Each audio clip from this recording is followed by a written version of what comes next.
Hi, have a nice lunch. Welcome to Lunch Alert.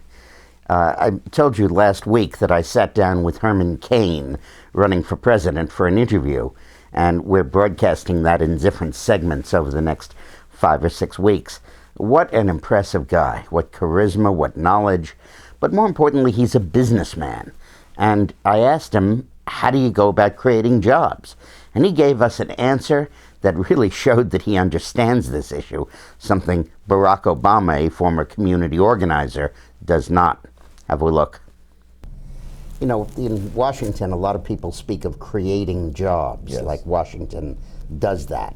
And they want to know what a president would do to create jobs. Right. And they sometimes consider fiscal issues and budget issues over here and job creation over here. How would you go about creating jobs in this economy? Couple approaches. First, the business sector is the engine of this economy. That's why I would propose a maximum of 25% tax on corporate profits and a maximum of 25% tax on personal income, because many small businesses are incorporated as subchapter S corporations, which means that if they make a profit, they have to run it through their personal income statement. Right. So if they invest it, then if they get some gain on that capital, it's going to be taxed again. This is a disincentive for small business people to expand their business or invest in others. So that's step number one, along with taking the capital gains tax rate to zero. You take it to zero, it'll stimulate more new businesses that'll get started. And as you've pointed out several times, 70% of all of the new jobs come from new or small businesses. So that's step number one.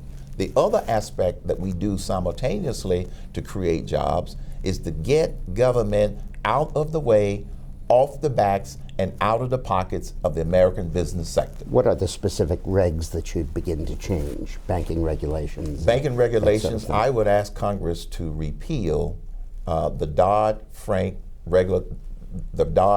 legislation, because it has 3 very critical flaws.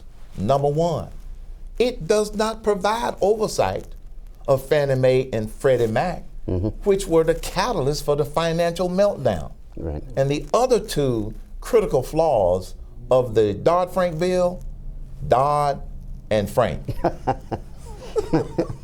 So let's start there. That's one in particular.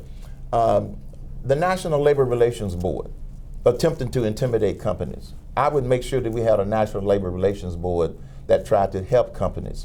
If you take a look at the EPA, the number of egregious regulations that impact farming, that impact oil, that impact coal, that impact all of the natural resources, I plan to put together a regulatory reduction commission that is going to look at all of these and reduce them so permits can be acquired faster, not sacrificing any safety. And just opening up just decreasing the regulatory burden. And of course, the huge regulation is Obamacare. Obamacare, repeal of Obamacare. 18% of the economy is Absolutely. paralyzed by that. That's one of the things that's causing businesses to be in this state of stall. They don't know how the Obamacare thing is going to come out. I can tell you what, when Herman Cain is president, we're going to repeal it and replace it with market-driven, patient-centered ideas such as expand health savings accounts.